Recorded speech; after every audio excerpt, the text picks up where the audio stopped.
السلام علیکم ناظرین، میں ہوں آپ کا میزبان الیاس مغل۔ آج میرے پاس کویشچن آیا ہے کہ انتخاب زوج کے لیے، شوہر کے لیے کس چیز کو مد نظر رکھنا چاہیے۔ آج کل ہمارے معاشرے کے اندر یہ دیکھا جاتا ہے کہ لڑکا کماتا کتنا ہے، پڑھا لکھا کتنا ہے اور کماتا کتنا ہے۔ آج کل پڑھائی کی بھی نہیں دیکھا جاتا، بلکہ زیادہ یہ دیکھا جاتا ہے کہ لڑکے کی انکم کتنی ہے، بزنس کیا ہے اس کو دیکھا جاتا ہے۔ تاجدار کائنات صلی اللہ علیہ وسلم کے اگر ہم تعلیمات کو دیکھیں تو آپ نے فرمایا کہ مرد دیندار ہو، با اخلاق ہو، وسیع النظر ہو، اہل خانہ کو نیکی کی طرف دعوت دینے والا ہو، رزق حلال کمانے والا ہو اور اپنے اہل خانہ کا خیال رکھنے والا ہو۔ حضرت عبداللہ بن مسعود سے روایت ہے، تاجدار کائنات صلی اللہ علیہ وسلم نے فرمایا کہ جوانوں، تم میں سے جو شخص گھر بسانے کی استطاعت رکھتا ہو تو وہ شادی کر لے، نکاح کر لے، اس سے انسان کی نظر نہیں بیکتی اور شرمگاہ بھی محفوظ رہتی ہے۔ اور جو شخص اگر نکاح نہیں کر سکتا، اس کے پاس استطاعت نہیں ہے،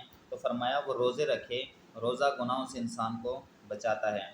حضرت جابر بن عبداللہ سے مروی ہے، تاجدار کائنات صلی اللہ علیہ وسلم نے ارشاد فرمایا کہ لوگوں، تم عورتوں کے بارے میں اللہ تعالیٰ سے ڈرا کرو، کیونکہ تم نے ان کو اللہ کی امان میں لیا ہے، سو تم نے اللہ تعالیٰ کے کلمہ نکاح سے ان کی شرمگاہوں کو اپنے اوپر حلال کیا ہے۔ تم پر ان کا حق ہے اور اپنی حیثیت کے مطابق ان کو اچھا لباس دو، ان کو اچھی خوراک دو، ان کے سکون کا، آرام کا خیال رکھو۔